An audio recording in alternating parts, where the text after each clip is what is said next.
you. These are the three special words that are said most often in our lives, yet I think they are most difficult to understand. What does it mean when someone tells you that I love you? Of course, you cannot deny the heavenly ecstasy and warmth you feel in your heart when you've been gifted by these three little words.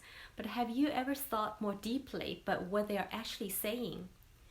The word love is a spectrum. It conveys different feelings for each of us.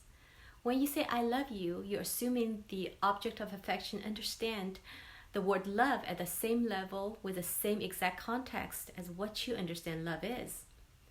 However, depending on their family structure, their attachment bonding with their caregivers, and their life experiences, what they understand love is most likely be very different from what you're experiencing.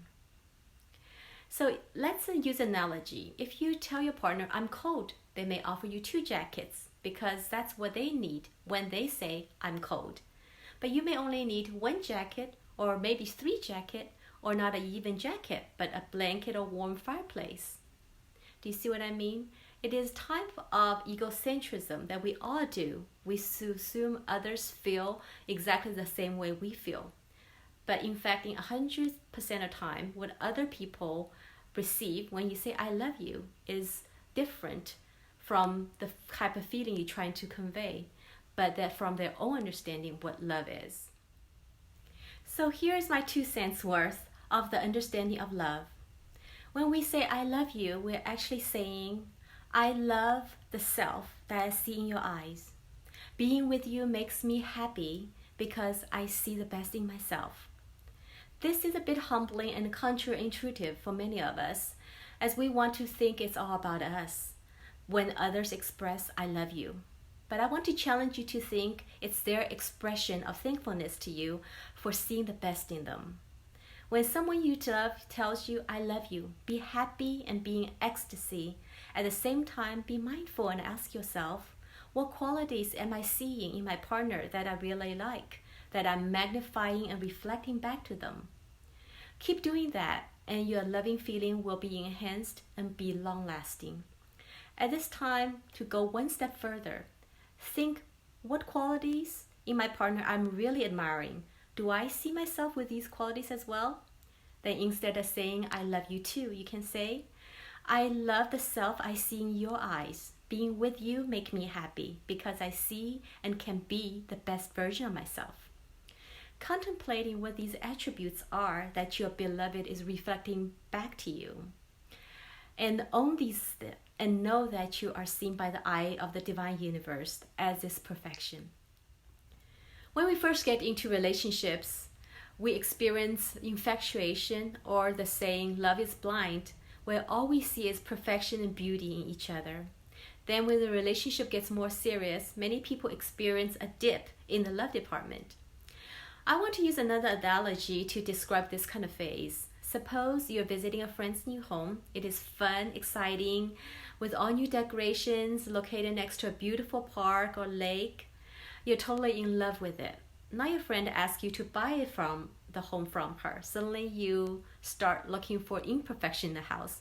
Possible cracks on the wall or concrete on foundation, the roof, the school district, the neighbors, etc. You become so concentrated on finding the faults to see if you can live in this house. You get overstressed and you have totally forgotten the loving and feeling of beauty, admiration, and content you first stepped inside this home. As in relationships, if and when we start to concentrate on our partner's shortcomings or faults, we become overly critical, and the reflection of the self that our partner sees is no longer the best part of him or herself. This is when we say we fall out of love. In Chinese saying, true love is 爱屋及乌, meaning true love is because you love the house, you even love the crow that's nesting on top of the house. You love the house so much that you don't even care about the small imperfections, the tiny cracks on the wall, and all the things that make the house unique. True love is also 不忘初衷, not forgetting you love the house in the first place. It is this kind of unconditional love, the love that does not judge, does not criticize.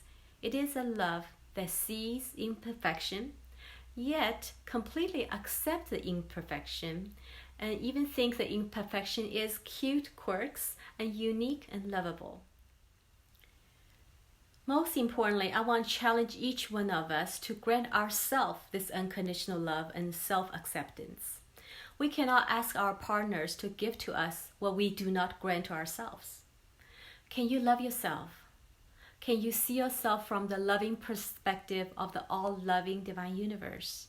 Reflect and magnify all the amazing attributes of the self, at the same time fully accept and see beauty and uniqueness in all the imperfections. When you can stand solid in unconditional love and self-acceptance, this is when you will be able to attract a partner who will also shower you with this kind of divine love. You will know your self-worth, have self-respect and self-love. People who does not see your value will automatically fall away and be replaced by true love and divine love. Love that is unconditional and all-accepting and long-lasting. So too many people jump from relationship to relationships, trying to stay in the first initial infatuation stage, looking for whomever that will reflect their best self. But this is external and not dependable, for we are all human, we all having bad days, and we may not give the full attention to the best part of our partner sometimes. Only if, when you are your own mirror, reflect love and compassion to yourself, reflect and honor your best self, you will be able to be happy. No matter what happens, you will be happy as who you are. You will be able to give others this unconditional love. Have others express to you, I love you. I love the self I see in your eyes. Being with you makes me happy because I see and can be the best version of myself. Now I want to share an excerpt from the Meditation for Attracting and Being Love by Dr. Deepak Chopra. If you will, close your eyes, take a few deep breaths, observe your breathing without manipulating it. Observe your breath as it goes in and as it goes out. Now put your awareness in your heart. Keep it there. On the screen of your consciousness, see yourself with the person that you love, with the person that you want and should love you. And if you don't have such person in your life as yet, at this moment, then imagine one. See his or her face. Listen to his or her voice. Notice their body language. Now on the screen of your consciousness, see them looking at you with eyes of love. And as they look at you with eyes of love, look back at them with the eyes of love and send this message silently from your eyes to their eyes. The message is, I'm a wonderful person. I'm a beautiful person. I love myself exactly as I am. As you send this message, see the sparkle in their eyes as they recognize the truth of this message. And now look at this person, look at this lover of yours, and then the message. I'm a beautiful person. I'm a wonderful person. I love myself exactly as I am. See their eyes sparkle as they see the truth of it. And now, let your imagination roam and keep looking at your eyes and say, I'm a wonderful person. I'm a beautiful person. I love myself exactly as I am. Thank you, God, for making me exactly as I am. Let your imagination roam, and now hold this person in your arms and say, thank you for sharing your love with me. Thank you for sharing your love with me.